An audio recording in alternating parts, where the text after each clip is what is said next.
Good morning. Welcome back to Being Barker. Okay, it is a very special day. I'm gonna go for the very first time to Costco.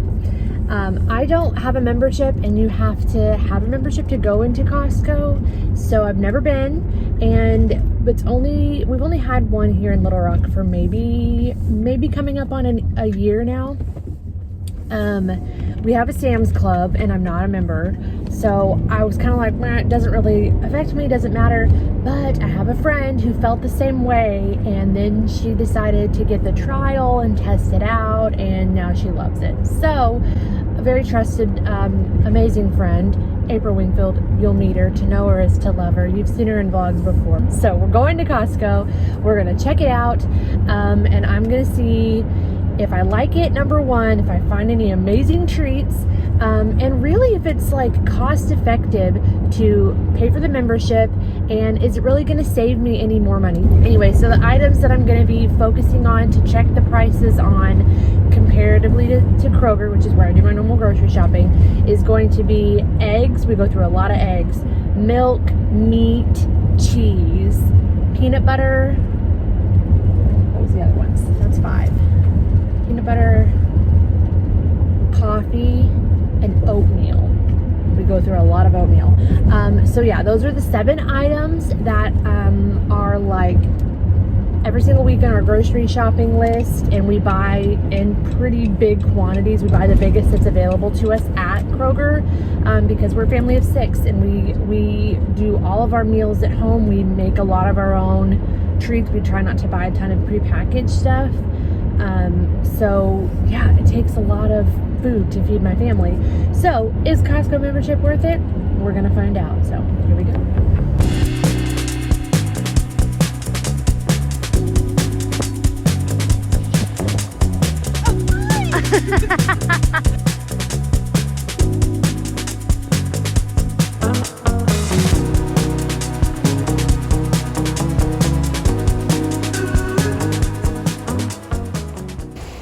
Okay, we've barely walked in the door, and I've already found my favorite sunscreen, a 2-pack. What the heck?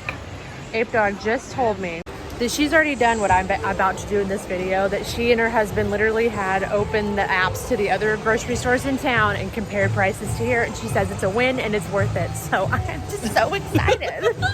It's super fun. I'm in the market for a blender, and she's looking like a hot take. April just looked it up, and it's like, if we're looking at the right one, it's like $30 cheaper than Amazon. So that is interesting. All right, here we go for the groceries. So the price difference on these strawberries, which I usually buy weekly, would be 59 cents. So not a huge difference. I did buy some of those raspberries, not a normal grocery shopping item for me, but oh my gosh, they were delicious. The size discrepancy on the lettuce versus what I buy at Kroger weekly and this pack of lettuce made it hard to tell if it would be any cheaper versus how much I would have to buy. The carrots per pound would be cheaper by only 32 cents, but that amount, I don't think we could go through that before they all went bad, so not a win for me. So the organic bananas from Costco would be about the same price as the regular bananas at Kroger. So if that matters to you, you would be saving at Costco. The beef, however, is about $1 less per pound here at Costco versus Kroger, so that was awesome. The chicken is only 30 cents less, and I'm kind of skeptical on the brand. And then the grated cheese was a little over $1 less at Kroger.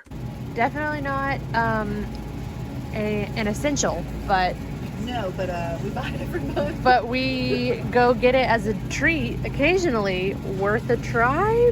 Maybe Ben won't be too upset if I buy this, because I'm gonna.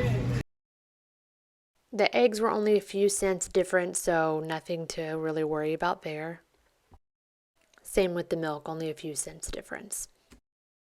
I'm normally a Pampers girl, but I could be persuaded to switch to Huggies. I think she needs to switch to Kirkland brand. Oh, okay, April says the Kirkland brand. Yeah, her kids are way removed from diapers, but let's see. That's a 1, that's a 2. Here's the 3. Okay, that price is way, oh my God, and there's more. 222 diapers for $44. That is an insane price difference from what I use. It's definitely worth looking into, April says, and she's right. I'm always really weary of skin, like rashes and stuff, because I got really like that with Finley because she's a girl. And I was like, there's a lot more stuff to protect down there. But with all these boys, now I'm just used to it. So I don't know. I'd hate to get that many and them not like them. You need to try one. Like find somebody who text Kaylee, see if she knows anybody. Yeah, she probably does. Yeah. Be like, I need a Kirkland diaper to try. Just one. Just one. I just want one. Again, I use the sensitive version, fragrance-free, hypoallergenic laundry detergent. But Arm & Hammer is the brand, and this Power Max might be worth trading to.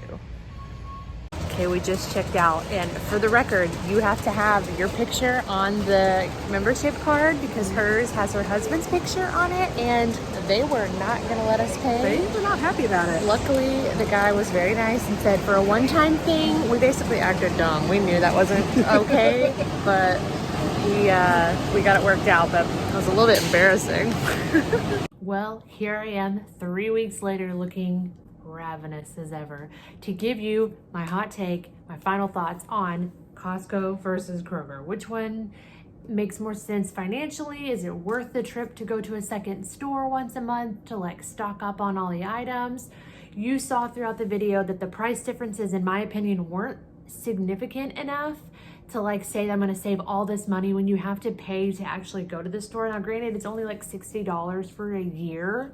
But in preparation for this video, I was watching a bunch of other cost comparison videos and just like kind of like the hacks about how to shop at stores like that and not spend money on things that you shouldn't be buying. And that's where they make the most of their money, is from people who buy the membership and then don't go but maybe twice a year and like just do a big stock up. They've made more money off of you paying for a membership than you actually save on the items. So knowing that I'm one of those people who will for sure walk by an end cap and see some little thing and be like, oh, we'll have to have it, I will fall prey to their marketing schemes and I will spend money on things that I don't even need while I'm in there, completely trumping the idea that I'm going to save money on these grocery items. The other thing for me is I don't have a giant pantry to save or like to store these massive stockpile of items that like technically they would save you money buying this bulk item. But where am I going to put it? I don't have any place to put it. I don't have the freezer space to buy a whole bunch of chicken at one time, and I don't have a pantry big enough. I don't have a pantry at all to store all these like giant stockpiles of food. So as you can tell, you can probably see where this is headed. I don't think for me it's worth it to make the extra trip over to the store.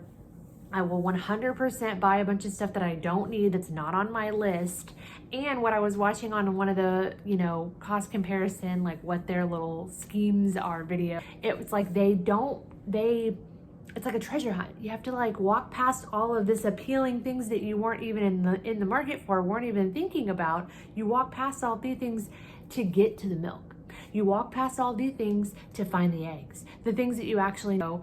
And I did notice whilst watching the footage back, I didn't even notice until after I watched that video and then editing this footage, I realized I never even looked at the price of a couple of the items. I never looked at the price of peanut butter. I never even saw peanut butter or oats, which that could have just been the route we took because April was actually shopping for a couple of things while we were in there and I was just kind of like following her around. But I did have some items that I set up front I wanted to look at and we never even made it to them because you have to like weave your way through to find them. So Costco's genius. The way that they lay it out, the way that they set it up, sets you up to walk past things and buy stuff you don't need, which again, I would. If you're a stay-at-home mom and you don't thrive walking around the grocery store and being alone, I can't relate. I don't get it. So anyway, all in all, I feel like if you can be like stone cold, go in there and just get what you need and you have the place to store it and you're like feeding teenagers who eat like massive amounts, yeah, it's probably worth it to you and it may be worth it to us down the line.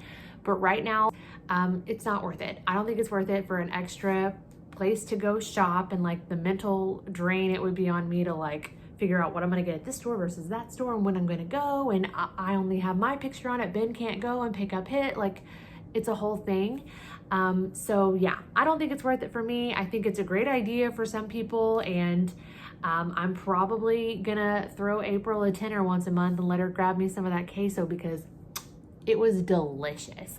So in my opinion, for my family of 6, for my 8, 7, 4, and 5-month-old baby and my husband and I don't think it's worth it. So I'm gonna stick with Kroger and what I know, the tried and trues, and try to make more cuts in that area and not spend the money on a Costco membership as of now. So that's what I think. I hope any of this was helpful to you. I hope seeing some of the prices, if you've been curious yourself about what it costs to go in there and look around, maybe you found this helpful or maybe just enjoyable. And either way, I hope you liked it. If you did, give it a thumbs up because it really supports my channel. Subscribe if you want to see more like mom life videos from me once a week, and I will see you in the next one.